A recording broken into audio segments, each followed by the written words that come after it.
बिस्मिल्लाहिर्रहमानिर्रहीम। Welcome to my channel. आज हम फ्रूट ट्राइफल बनाएंगे जो कि बहुत ही टेस्टी और झटपट और आसानी से तैयार की जाती है। इसके लिए एक बाउल लेंगे और इसके अंदर इसी तरह से हम ऑरेंज को काट देंगे। ऑरेंज को गोल स्लाइसिस में काट के और इसके अंदर से बीज निकाल के इसके अंदर हम अच्छे से सेट कर देंगे। अगर आप मेरे चैनल पे नए हैं तो वीडियो को लाइक कीजिएगा और प्यारा सा कमेंट्स दीजिएगा। और इसी तरह हमने सारे ये ऑरेंज अरेंज कर लिए हैं।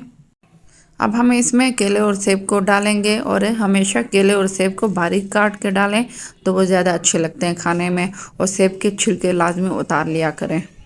इस रेसिपी की मेन इंग्रेडिएंट में खजूर हैं। खजूर को हम अच्छे से वॉश करके और इसी तरह से काट लेंगे जिस तरह से आप खाना चाहें। लेकिन आपने इसको 1 कप लाजमी आपने डालना है, खजूर को स्किप नहीं करना। इसके बाद हम पपीते को अच्छी तरह वॉश करके और इसी तरह छिलके उतार लेने के बाद बारीक काट के आपने इसको डाल देना। माशाल्लाह से सारे फ्रूट्स हमने अरेंज करके लेयर्स में अरेंज कर दिए हैं जो कि खाने में बहुत ही लजीज और टेस्टी लगते हैं। इसी तरह हम हाफ पपीते का बाउल इसी तरह बना लेंगे और इसको सेंटर में एडजस्ट कर देंगे। और इसको अच्छे से एडजस्ट कर लेने के बाद हम इसमें खरबूजा डालेंगे। खरबूजे को आपने बहुत बारीक से काट के डालने हैं और इसको चारों तरफ अच्छे से फैला देने हैं। इसको अच्छे से फैला लेने के बाद हम इस बाउल को कैसे फिल करेंगे। इस बाउल में हम मलाई पैक डालेंगे।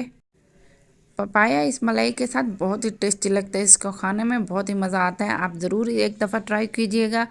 और इसी तरह हम सिर्फ इस बाउल में एक ही मलाई पैक डालेंगे। अगर आप ज़्यादा डालना चाहें तो आप डाल सकते हैं। और इसके बाद हम इसमें जूस डालेंगे।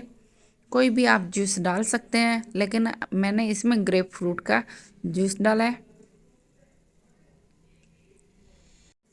जूस के साथ इसका फ्लेवर बहुत ही टेस्टी हो जाता है। इसमें कोई मसाला वगैरह कुछ भी आपने नहीं डालना है। माशाल्लाह से अच्छे से सारा जूस इसमें जज्ब हो गया है। अब हम इसमें पहले से तैयार की हुई ठंडी की हुई हम इसमें जेली डालेंगे। जेली को आपने कट नहीं करना और इसी तरह ही आराम से आपने फैला देना है। माशाल्लाह अल्हम्दुलिल्लाह ये बहुत ही ज़बरदस्त फ्रूट ट्राइफल तैयार हो गई है। और इसको बना के आप अपनी अफ्तारी को खूब इंजॉय कीजिएगा। अब हम न्यू रेसिपी के साथ मिलते हैं। तब तक के लिए अल्लाह हाफिज़। अपना बहुत ख्याल रखिएगा, दुआओं में याद रखिएगा और अफ्तारी को इंजॉय कीजिएगा।